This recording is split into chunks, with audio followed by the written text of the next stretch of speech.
Okay, so let's unpack this. We're diving into some really powerful ideas today. They're drawn from source material, looking at the philosopher Michel de Montaigne. That's right. We've been looking at these excerpts, and they really they grapple with some pretty fundamental questions. Control, freedom, who we even are. Exactly, and how much we let what other people might think, those external expectations, shape our lives. It gets right to the core. It really does, and it starts with this very striking image, this feeling of being, well, trapped. Trapped in a kind of prison, but one you built yourself. Yeah, not a literal one, more like Yeah. built brick by brick with decisions based on, what will they say? Mm. Actions you don't take because you're scared of failing. Hiding what you really want behind, I don't know, fake smiles. Right. The text actually calls it an oppression in your chest. It says it's not just like everyday anxiety, but this unbearable weight of a life lived for others. Wow. And you build this whole thing to please spectators who, as the source says, might not even be paying attention. Which is kind of brutal when you think about it. Yeah. And nobody asks you to do it. No. We just volunteer, give up freedom, authenticity, chain ourselves to these expectations. All for what? Ephemeral applause, the source calls it, or just momentary approval. So fleeting. So then the question becomes, and the material really pushes this, what's actually left of you? Yeah, what part is genuinely yours? Yeah. Separate from all the stuff molded by fear, insecurity that need to fit in. This is where, for me, it gets really interesting.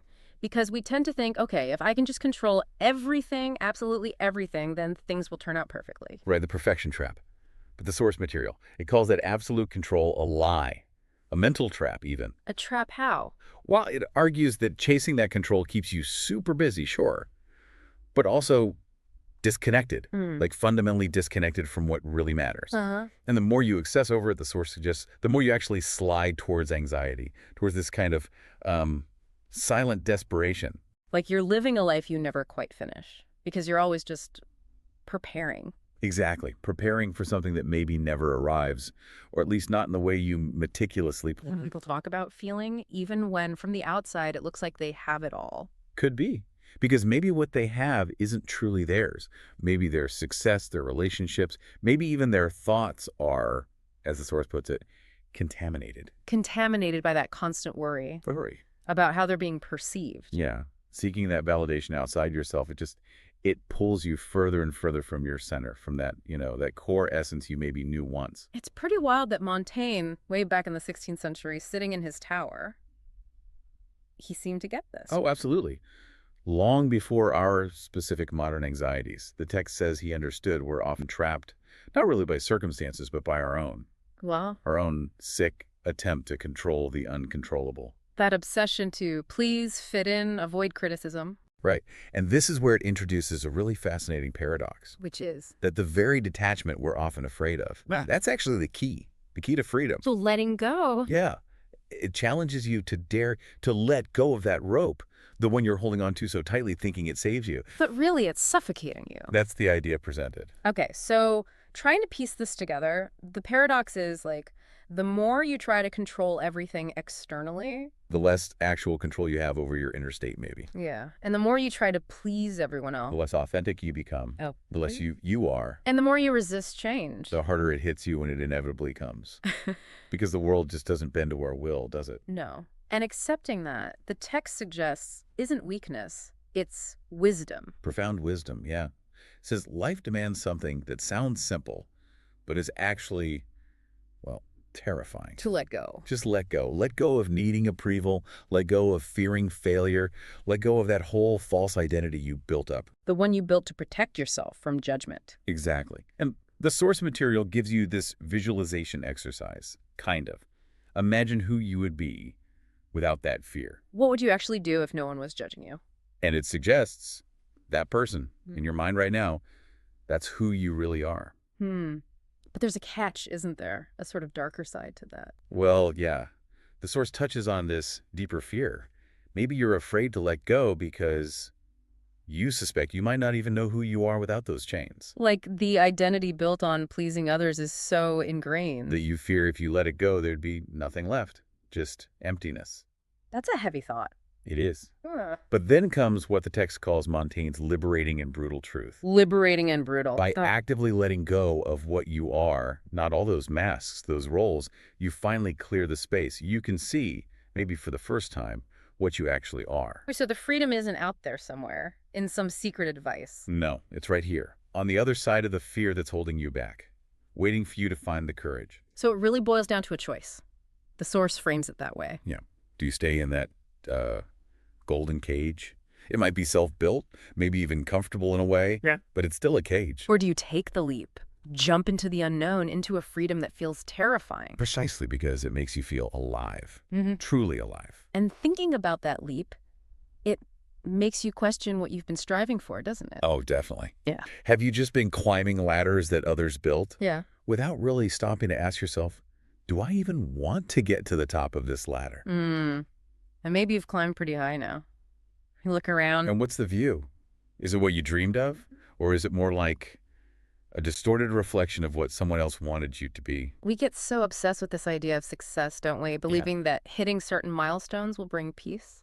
But the source asks, okay, what is success, really? And maybe more importantly, whose definition are you using? Is it yours? Or one you inherited? That nagging feeling then that something's missing. That uncomfortable truth, as the text calls it. That's maybe your authentic self.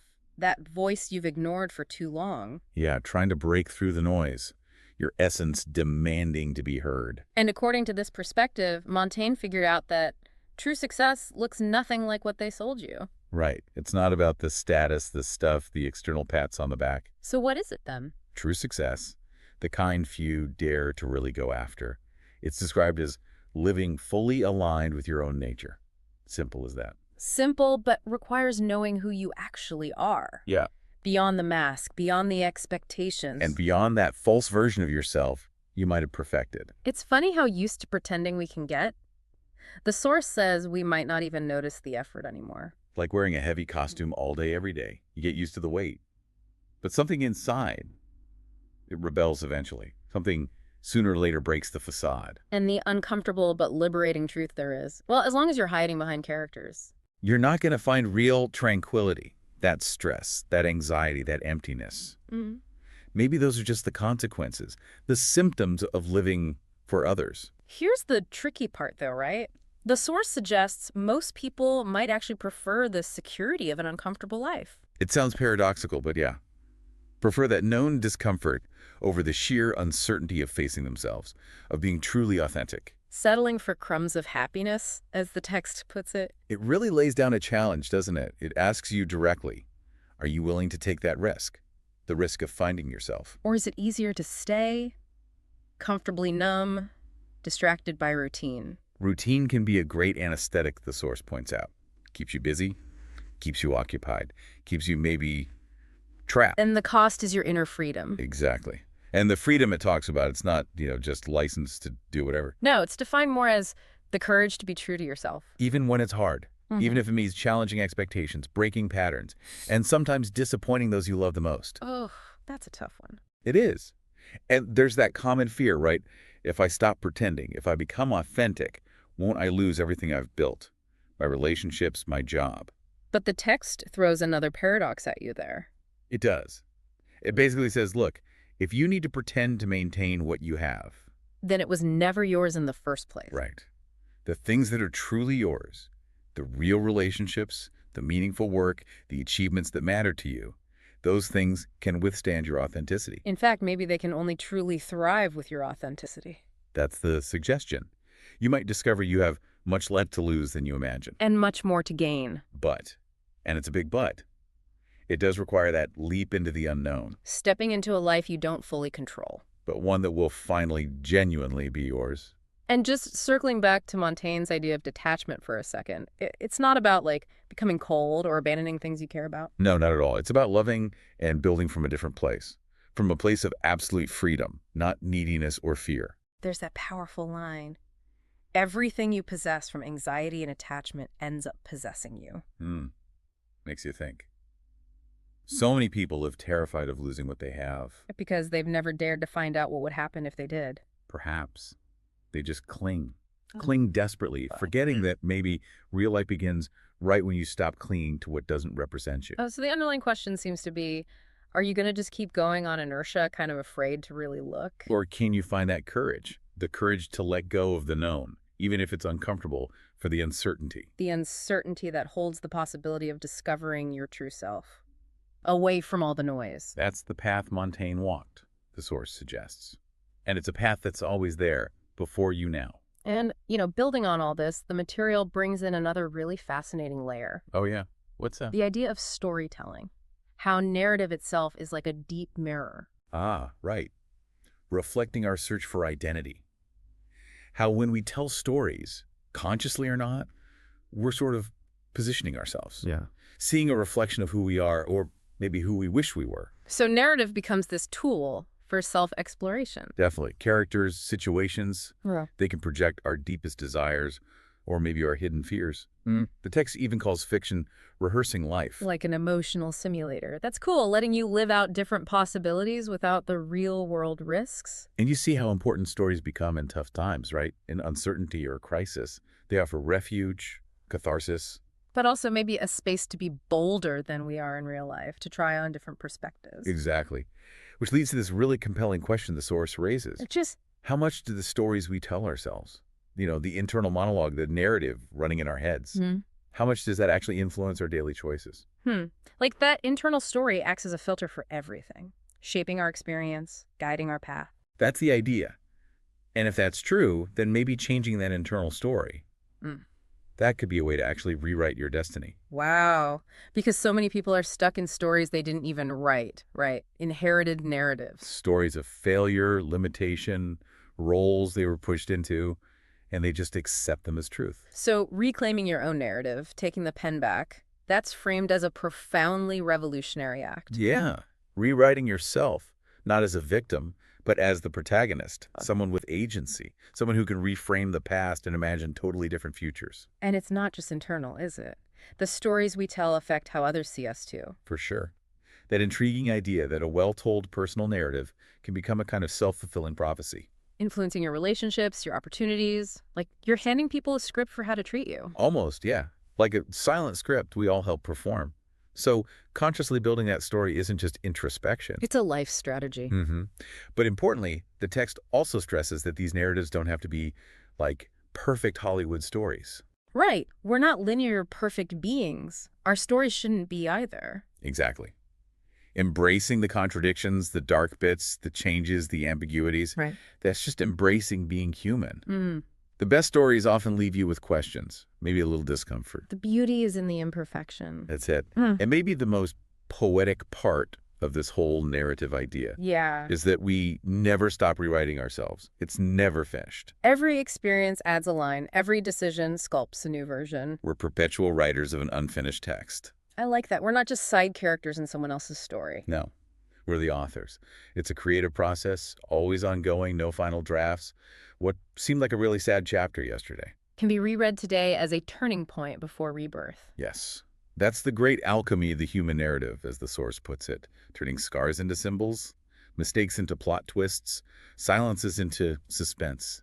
Wow. We've covered a lot of ground here. Really gone on quite the deep dive today. We really have. From that initial feeling of being trapped by expectations and the whole illusion of control, Through Montaigne's ideas about finding freedom in detachment, in authenticity. and landing on how our own stories, the narratives we live and tell, are both, well, a reflection of that journey and a tool we can use on it. Yeah. And that core message seems to keep coming back. Letting go is scary, no doubt about it. Terrifying. But the sources really press the point. Is it more terrifying than staying stuck, bound by fears and expectations that aren't even yours? Right. And then thinking about the power of shaping our stories, the material leaves us with this one last, really provocative thought. Go on. What if the true art of living isn't actually knowing exactly what story you're telling?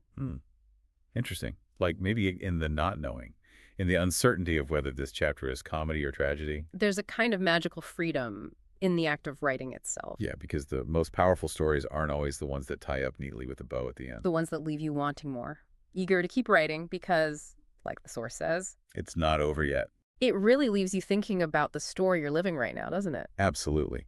And all the possibilities held in the uncertainty of that next paragraph, that next page, Hmm. the one you're writing as we speak. Indeed. Definitely something to reflect on until our next deep dive.